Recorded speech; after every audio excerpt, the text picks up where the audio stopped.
तो चलिए शुरू करते हैं। क्या मौलिक अधिकार भारतीय संविधान का एक पार्ट है। भारतीय संविधान का एक पार्ट है मौलिक अधिकार। ठीक है, जैसे संविधान हम लोग स्टार्ट कर चुके हैं। संविधान में सबसे पहले हम भाग 1 में पढ़े थे राज्य और संघ, दूसरा में पढ़े नागरिकता, तीसरा में पढ़ेंगे मौलिक अधिकार। ये बहुत ज़्यादा इंपॉर्टेंट चैप्टर है भारतीय संविधान का। अगर सबसे ज़्यादा इंपॉर्टेंट चैप्टर बोला जाए तो ये मौलिक अधिकार है। क्यों इंपॉर्टेंट है? सबसे पहले एग्जाम के दृष्टिकोण से इंपॉर्टेंट है, दूसरा नॉलेज के दृष्टिकोण से इंपॉर्टेंट है। ठीक है, ये देश के नागरिकों को दिया गया है, हर नागरिक को दिया गया है। इसमें कोई बात भेदभाव नहीं होता है। ठीक है, इस अधिकार में कोई भेदभाव नहीं होता है। ये देश के हर नागरिक को दिया गया है और एग्जाम के दृष्टिकोण से ऐसे इंपॉर्टेंट है कि जैसे अगर मान लीजिए आपके एग्जाम में 5 क्वेश्चन आता है संविधान से, तो 2 क्वेश्चन फिक्स मौलिक अधिकार से ही होगा। तो चलिए स्टार्ट करते हैं, ज़्यादा टाइम पास नहीं करते। ठीक है, तो संविधान के भाग 3 जैसे हम लोग पढ़े थे। संविधान के कितने भाग है? टोटल 22 भाग है ना। तो उसमें से तीसरा भाग संविधान के तीसरे भाग में है मौलिक अधिकार। संविधान के तीसरे भाग में है मौलिक अधिकार। ठीक है, जिसे संविधान का मेघना काटा कहा जाता है। आसान भाषा में बोला जाए तो अधिकार पत्र। ठीक है, इसे यूएसए के संविधान से लिया गया है। यूएसए क्या? संयुक्त राज्य अमेरिका के संविधान से इसे अपनाया गया है।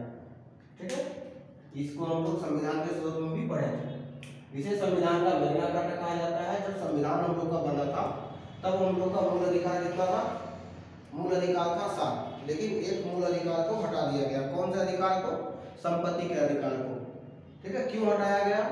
देश की विकास में वो बाधा बन रहा था। ठीक है, देश की विकास में बाधा बन रहा था। जैसे मान लीजिए रोड बनाना, सरकार को रोड बनाना तो क्या करेगी? उसको जमीन तो चाहिए ना रोड बनाने के लिए। एयरपोर्ट बनाना है तो जमीन चाहिए। तो क्या हो जाता है? अगर मूल अधिकार रहेगा लोगों को तो वो तो बोलेंगे मेरा मूल अधिकार है, इसको आप छीन नहीं सकते हैं। तो ऐसे कंडीशन में सरकार के सामने बाधा आ रही थी विकास करने में, इसीलिए 44वां संविधान संशोधन में संपत्ति के अधिकार में इसे रख दिया गया। ठीक है, यानी संपत्ति के अधिकार को मौलिक अधिकार में से हटाकर इसे कानूनी अधिकार कर दिया गया। ठीक है, कानूनी अधिकार। ठीक है, इसके लिए आर्टिकल 300 है, बहुत ज्यादा इंपॉर्टेंट है, बहुत ज्यादा इससे क्वेश्चन आया है। ठीक है, बहुत ज्यादा ये इंपॉर्टेंट है और इससे बहुत ज्यादा क्वेश्चन आ चुका है, आएगा। चलिए आगे बढ़ते हैं, है ना। हम लोग ज्यादा दिमाग में लगाएंगे, दिमाग हम लोग आर्टिकल को याद करने में लगाएंगे। ठीक है, क्योंकि इसी से क्वेश्चन आता है ना। प्लस आर्टिकल याद रहेगा तो नॉलेज भी हम लोग को मिल जाएगा।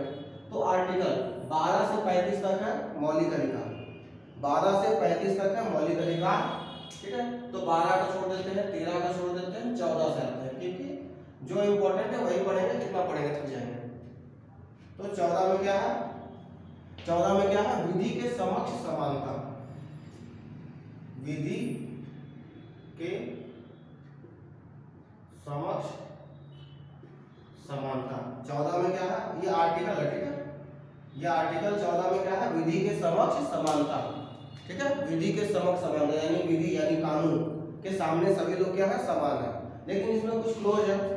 अब क्लोज हम लोग उतना डिटेल में नहीं पढ़ेंगे। ठीक है, क्लोज क्या है? जैसे एक IAS अधिकारी और एक आम नागरिक क्या समान है? नहीं है। एक नेता और क्या एक आम नागरिक समान है विधि के सामने? नहीं है। ठीक है, तो क्लोज जोड़ा हुआ है इसमें। तो अभी हम लोग पूरा डिटेल में नहीं पढ़ेंगे, अभी हम लोग को याद करना है। हम लोग का मेन दृष्टिकोण है इसको याद करना। बहुत ही डिफिकल्ट होता है क्योंकि आर्टिकल याद करना थोड़ा सा बोरिंग हो जाता है, लेकिन चलिए इसको इंटरेस्टिंग बनाते हैं, याद करते हैं। ठीक है, तो 14 में क्या है? विधि के समक्ष समानता। मेरे साथ बोलिएगा, याद हो जाएगा। 15 में क्या है? 15 में क्या है? जाति, धर्म, लिंग, नस्ल, जाति, धर्म, लिंग, नस्ल या जन्म स्थान के नाम पर राज्य भेदभाव नहीं करेगा। भेदभाव नहीं करेगा। कहने का क्या मतलब, जाति धर्म लिंग जन्म स्थान के नाम पर राज्य भेदभाव नहीं करेगा। ठीक है, यानी सभी लोग समान हैं। 16 में क्या है, आर्टिकल 16। आर्टिकल 16 बहुत इंपॉर्टेंट है, ये सारा इंपॉर्टेंट है जितना हम लिखवा रहे हैं। आर्टिकल 16 में क्या है, लोक नियोजन में समानता। लोक नियोजन यानी ये आपका रोजगार से रिलेटेड लोक नियोजन, आप सबका दिमाग में ही घूम रहा होगा कि लोक नियोजन में कहाँ समानता। ठीक है, आरक्षण आप लोग के दिमाग में घूम रहा होगा, तो बोले ना कुछ क्लोज होता है। भारत का संविधान ऐसा ही डिजाइन किया गया है जिसमें आपको कुछ आप पढ़िएगा कुछ, लेकिन होता अलग में कुछ है। ठीक है, लेकिन फिर भी मोटा मोटी आपको यह अधिकार दिया गया है कि लोक नियोजन में समानता। लोक नियोजन में समानता। ठीक है, लोक नियोजन वही रोजगार से रिलेटेड है, यानी जाति धर्म लिंग स्थान के नाम पर लोक नियोजन में कोई ये नहीं किया जाएगा, लेकिन कुछ कुछ इसमें क्लोज जोड़ा गया है, जैसे आरक्षण जानते होंगे। चलिए 17 में क्या है, अस्पृश्यता, बहुत ज्यादा इंपॉर्टेंट। अस्पृश्यता, अस्पृश्यता का अंत। कहते हैं ना छुआछूत घृणा किसी से करते हैं, अस्पृश्यता का अंत। ठीक है, अस्पृश्यता का अंत क्या है, अस्पृश्यता वही छुआछूत किसी से घृणा करते हैं, किसी को अस्पृश्यता बोला जाता है, तो इसी का अंत 17 में कहा गया। ठीक है, अब आर्टिकल 18 में आते हैं। आर्टिकल 18 में क्या है, उपाधियों का अंत। उपाधियों का अंत क्या है इसका मतलब, उपाधि का मतलब क्या होता है, जैसे आप ग्रेजुएशन का डिग्री लिए उसको भी उपाधि बोला जाता है, लेकिन इसमें वो नहीं आता। ठीक है, जैसे आप विदेश से कोई उपाधि लेते हैं जिसमें आपका क्या हो गया, एजुकेशन और सेना को छोड़कर, एजुकेशन और सेना संबंधी उपाधि को छोड़कर बाकी और भी अगर कोई आप उपाधि लेते हैं तो इसके लिए आपको राष्ट्रपति से आज्ञा लेना पड़ेगा। ठीक है, बस ज्यादा नहीं समझना है, इतना ही जानना है। चलिए एक बार इसको याद कर लेते हैं फिर से। 14 में क्या था, आर्टिकल 14 यानी अनुच्छेद 14 में क्या था, विधि के समक्ष समानता। अनुच्छेद 14 में क्या था, विधि के समक्ष समानता। अनुच्छेद 15 में क्या है, जाति धर्म लिंग नस्ल जन्म स्थान के नाम पर राज्य भेदभाव नहीं करेगा। ठीक है, 16 में क्या है, लोक नियोजन में समानता। लोक नियोजन में समानता। ठीक है, 17 में क्या है, अस्पृश्यता का अंत। बहुत ज्यादा इंपॉर्टेंट है ये, इससे अभी तक न जाने कई बार कितना मतलब बहुत बार क्वेश्चन आ चुका है। अनुच्छेद 18 में क्या है, उपाधियों का अंत। अनुच्छेद 18 में क्या है, उपाधियों का अंत। ठीक है, ये हो गया, एक बार फिर से पढ़ते हैं। 18 में क्या है, उपाधियों का अंत। अनुच्छेद 18 में क्या है, उपाधियों का अंत। 17 में क्या है, अस्पृश्यता का अंत। 16 में क्या है, लोक नियोजन में समानता। और 15 में क्या है, जाति धर्म लिंग जन्म स्थान के नाम पर भेदभाव नहीं होगा। और 14 में क्या है, विधि के समक्ष सभी समान है। ठीक है, इस 15 पर एक फिल्म बन चुका है, आर्टिकल 15 नाम है उसका, आयुष्मान खुराना का, देख सकते हैं, अच्छा फिल्म है।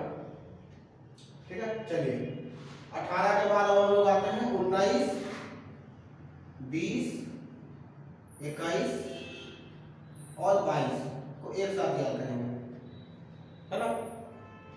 19 20 21 22 को एक साथ याद करेंगे। 19 में बहुत सारा क्लोज है, इसको हम लोग सबसे पहले याद कर लेंगे। 19 में क्या है, 19 में क्या है, अभिव्यक्ति की स्वतंत्रता। बहुत सुने होंगे आप लोग टीवी में न्यूज में, अभिव्यक्ति की स्वतंत्रता, इसके नाम पर लोग अभिव्यक्ति की स्वतंत्रता। ठीक है, थोड़ा सा गलत लिख दिए, चलेगा, अभिव्यक्ति की स्वतंत्रता। ठीक है, इसी में बहुत सारा क्लोज जोड़ा हुआ है। जैसे ए में क्या है, 19 का ए में क्या है, प्रेस की स्वतंत्रता इसी में आता है, यानी कहने का मतलब है वाक की स्वतंत्रता। वाक यानी बोलने, बोलने की स्वतंत्रता, यानी देश में सभी को बोलने का स्वतंत्रता है, लेकिन आप कुछ गलत नहीं बोल सकते हैं देश के खिलाफ, नहीं तो सुटैया होगा। ठीक है, सुटैया होगा, अगर सरकार नहीं करेगा तो लोग करेंगे सुटैया। ठीक है, तो वाक एवं अभिव्यक्ति की स्वतंत्रता, इसी में आता है आपका प्रेस। ठीक है, बहुत ज्यादा इससे क्वेश्चन आता है। प्रेस की स्वतंत्रता किसमें है, 19 का ए में है। किसमें है, 19 का ए में है। प्रेस की स्वतंत्रता किसमें है, 19 का ए में है। बी में क्या है, 19 का बी में क्या है, 19 का बी में आप कहीं भी एकत्रित होकर, ठीक है, शांतिपूर्ण तरीके से, ठीक है, मतलब क्या कहते हैं उसको, शांतिपूर्ण तरीके से एक सभा कर सकते हैं। ठीक है, यानी सभा करने की स्वतंत्रता। स्वतंत्रता जैसे बहुत नहीं करते हैं, ठीक है, जैसे मान लीजिए कुछ भी हो रहा, उसके लिए हम लोग विरोध करने के लिए एक सभा करते हैं, तो इसी को कहा जाता है सभा करने की स्वतंत्रता। लेकिन कैसे? शांति ढंग से, ऐसा नहीं कि जाके तोड़ फोड़ कर दिए, रेलवे जला दिए, मार्गो करेगा, ठीक है। अगर किसी यूपी में तो कर्म मत करना, इधर उधर कर दो चलेगा, झारखंड में कर दो चलेगा, क्योंकि झारखंड की सरकार बहुत कमजोर है ना, लेकिन यूपी में मत करना, बड़ी मार मारता है वहाँ, सब संपत्ति को छीन लेगा। चलिए, सी में क्या है? संघ बनाने की स्वतंत्रता। संघ बनाने की स्वतंत्रता, नॉर्मल भाषा में कहा जाए तो कोई पार्टी बनाने की स्वतंत्रता, है ना, या फिर और भी कुछ।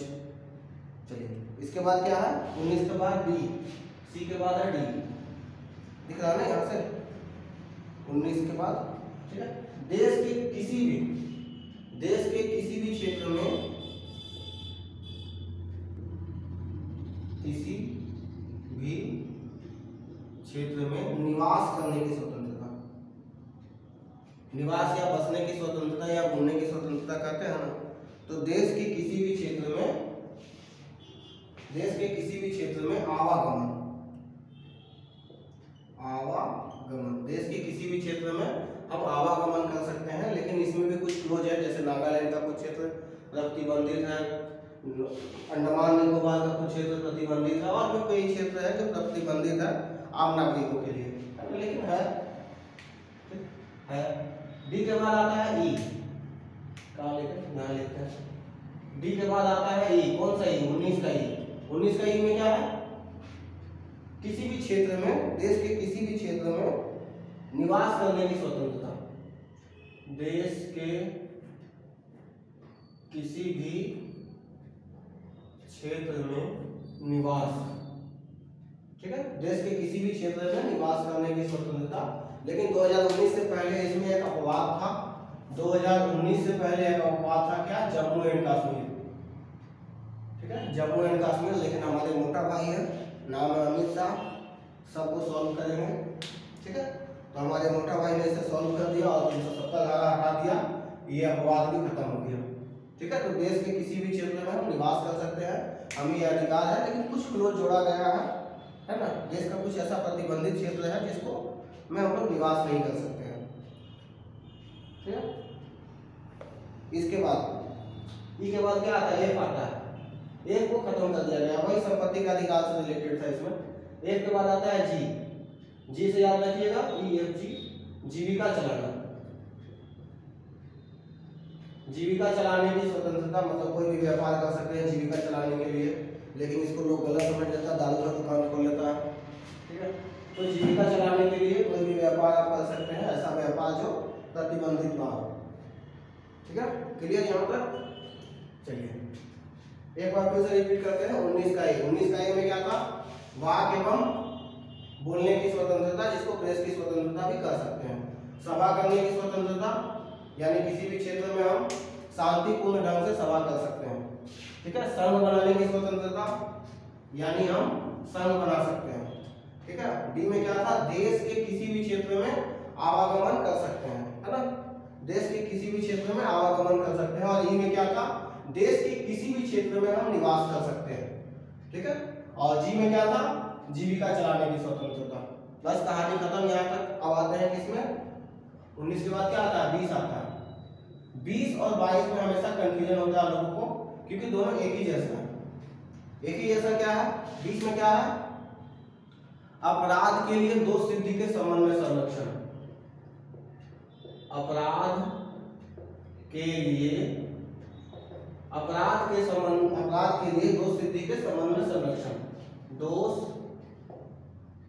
सिद्धि के संबंध में संरक्षण, ठीक है। अपराध के लिए दो सिद्धि के संबंध में संरक्षण कहने का क्या मतलब है? अपराध के लिए दो सिद्धि के संबंध में संरक्षण यानी कहने का ये मतलब है कि अपराध हुआ है कि नहीं हुआ हमको ये हमको नहीं पता है, लेकिन इसका दोष सिद्धि से किस तरीका से बचा जाए, यानी दोष हम पर आरोप लगा है तो उससे किस तरीका से बचा जाए, इसमें कुछ संरक्षण दिया हुआ है, ठीक है। इसके बाद है अनुच्छेद 22। इसमें क्या है, गिरफ्तारी के संबंध में, गिरफ्तारी के संबंध में संरक्षण। पहले इसको याद कर लीजिए, फिर डिटेल में पढ़िएगा, ठीक है, क्योंकि थोड़ा सा कंफ्यूजिंग है और हमेशा इसको याद करने में थोड़ा सा दिक्कत होता है, सभी को दिक्कत होता है। चलिए 20 और 22 याद हो गया, अब 21 में आते हैं, ठीक है। 21 में क्या है, प्राण एवं दैहिक स्वतंत्रता। प्राण एवं दैहिक स्वतंत्रता क्या है, प्राण एवं दैहिक स्वतंत्रता। कहने का क्या मतलब है, प्राण का स्वतंत्रता, प्राण से समझ में आ रहा। दैहिक स्वतंत्रता यानी देह का स्वतंत्रता, मतलब कहने का मतलब है मेरा पड़ोसी धुआं कर रहा है तो हम उस पर इसका ये नाम लेके केस कर सकते हैं, ठीक है, कि आप तो धुआं फैला रहे हैं, इससे मेरा देह को नुकसान होगा। यदि कोई फैक्ट्री धुआं करता है, यदि किसी फैक्ट्री से नुकसान होता है तो इसी आधार पर केस किया जाता है, लेकिन उसमें भी कुछ कुछ बच जाता है। तो हमारा देश का संविधान थोड़ा सा टेढ़ा मेढ़ा है, क्या कर सकते हैं, जो है सो है। क्लियर। चलिए 21 का ए बहुत ज्यादा इंपॉर्टेंट है। 21 का ए मोस्ट पीवीआई। क्यों मोस्ट पीवीआई है, क्योंकि इसमें दिया हुआ है 16 वर्ष से कम उम्र के बच्चों को, 16 वर्ष से कि 14 वर्ष है, सॉरी ये हम 24 वाला बताने लगे थे। 21 का ए में क्या है, 6 से 14 वर्ष,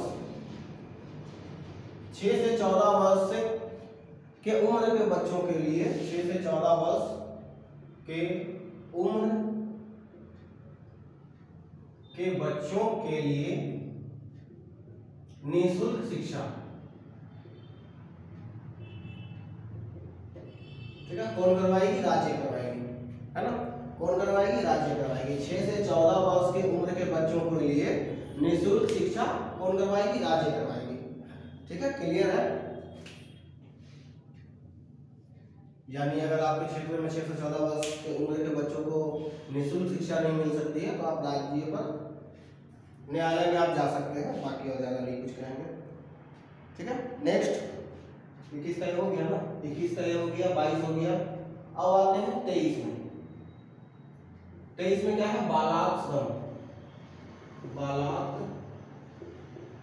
श्रम, ठीक है, बालाक श्रम, बालाक श्रम और क्या था, बंधुआ मजदूरी, बालाक श्रम, बंधुआ मजदूरी, ये सबका निषेध है, बंधुआ मजदूरी। और एक और शब्द है इसमें बालाक श्रम, बंधुआ मजदूरी, और उसको क्या कहते हैं, जो किडनी तिडनी बेच देता है, रुको थोड़ा सा देख लेना, तो कभी कभी भूल जाते हैं, कहाँ है जी, पता नहीं कहाँ है, 23 कहाँ, अरे मिल जा भाई, नंबर भूल गया, बाकी हमको याद है, ठीक है। मानव दुर्व्यवहार, सॉरी, मानव दुर्व्यवहार, ठीक है, यानी इंसान को हम बेच खरीद नहीं सकते हैं, ठीक है। बालाक श्रम का मतलब होता है जबरदस्ती काम करवाना, यही बालाक श्रम का मतलब बंधुआ मजदूरी होता है, ठीक है। मानव दुर्व्यवहार, इंसान को खरीद बेच नहीं सकते हैं, उसका शरीर का कोई पार्ट नहीं बेच सकते हैं, है ना, ये मौलिक अधिकार में आता है। अब आते हैं 24 नंबर, मोस्ट इंपोर्टेंट, बहुत ज्यादा इसे क्वेश्चन आया है, लाल से लिख दे रहे हैं, ये सारा इंपॉर्टेंट है, जितना पूरा संविधान इंपॉर्टेंट है ना, उससे आधा ये इंपॉर्टेंट है, ठीक है। अगर संविधान से 5 क्वेश्चन आएगा तो 3 क्वेश्चन इससे आएगा, फिक्स, लिखित ले लो, ठीक है। किससे आएगा, मौलिक अधिकार से, ये मौलिक अधिकार जिसको संविधान का मैग्ना कार्टा कहा गया है, भाग 3 में है, 12 से 35 नंबर अनुच्छेद में है, ठीक है। इसे यूएसए के संविधान से लिया गया है, बस यही है, ठीक है। 24 में क्या है, 14 वर्ष से कम उम्र के बच्चों के लिए, 14 वर्ष से कम उम्र के बच्चों के लिए कारखानों या किसी डेंजर जगह में